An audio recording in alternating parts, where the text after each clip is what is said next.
Okay, I know I always get excited for the Fusion 360 updates, but this one is one of my favorites so far. Alright, there is a lot to cover, so I'm going to start up with one of my favorite enhancements in this update, Ruled Surface. This is an extremely versatile tool for numerous modeling situations. I use Ruled Surface for surface modeling from scratch, creating cutting tools, defining drafted angles on complex surfaces, and so much more. With this tool, simply select an edge or chain of edges and use the length or angle manipulator or input to define your surface. For those more advanced users, you will be delighted to know you can define the surface based on the normal direction, tangent to the surface, or based on a defined direction to get your desired outcome. If you are making plastic parts, ruled surface will be one of your best friends. But this next enhancement might be even more exciting. When making plastic parts, you'll want to start many designs by defining a parting line where the top and bottom of your plastic parts meet, and use that as the center to draft from. Now, within the new draft tool, there is a parting line draft mode. This lets you define your parting line with a sketch, surface, or plane. In this case, we can use the spline as our draft tool and draft 5 degrees from that line to start defining the overall shape of our injection molded plastic part.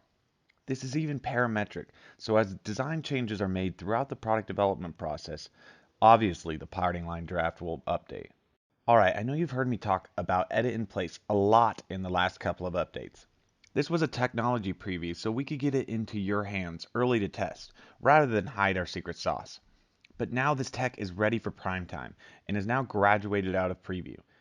Not only did we fix many of the bugs reported from many of you who tested it early, but we added the ability to use edit in place in direct modeling mode. I now use edit in place in my everyday workflow all the time. Make sure to click the link in the description for an entire video playlist on how to effectively work in teams using edit in place by the master Rob Cohey. Alright, I know I've said this before, but the drawings team has been consistently delivering enhancements in every update, and trust me, there's more to come.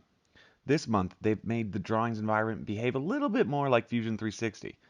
Previously, you had to click a lot of handles to move things, but now you can simply click anywhere in the drawing view and drag to move the view. This has been updated for views, notes, and sketches. Now, onto my favorite update in drawings. Previously, you had to know the units of a drawing when creating the drawing. But what happened if you wanted to change inches to millimeters? Well, now you could switch the units between millimeters and inches at any time during the drafting process. Yes, finally we did it. In addition, we can now change the label for section and detail views. Yes, we understand the devil is in the detail views. In the last update, we added basic sketch tools to drawings, and in this update, we took it one step further by allowing you to change the line width of lines and arcs and arrows while sketching and drawing. Finally, when creating drawings for assembly, sometimes I just want to take what is visible on the screen and use it for a drawing. Previously, you had to uncheck a lot of boxes and wait for loading, but now you could simply just choose to create a drawing out of only what's visible in the design environment. Alright, for those long-time Fusion 360 users, you may have noticed we have removed your name from the top bar and replaced it with either your avatar or initials in the top right. Make sure to update your avatar in your account to have it appear. This next update is taking Fusion 360 even further globally. Now Fusion 360 has been translated in both French and Italian. Since I could barely even speak English, let alone a different language, let me have two of my good friends welcome in their native tongues. È ora di progettare. Fusion 360 è finalmente disponibile in italiano. C'est le moment de concevoir.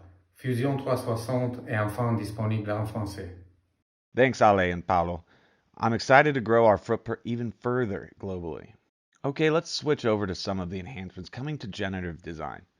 First, we are dropping a new way to purchase with something we are calling the Generative Design extension.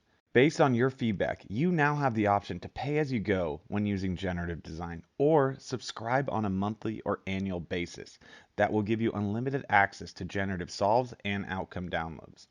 Now, whether you are using generative design for a project or if you plan on adopting it into your everyday workflow, Fusion 360 gives you the flexibility to use thought-leading technology to meet your needs. If you are looking to get up and running with Fusion 360's generative design, make sure to check out our new self-paced learning courses to walk you through the essentials to master this new technology.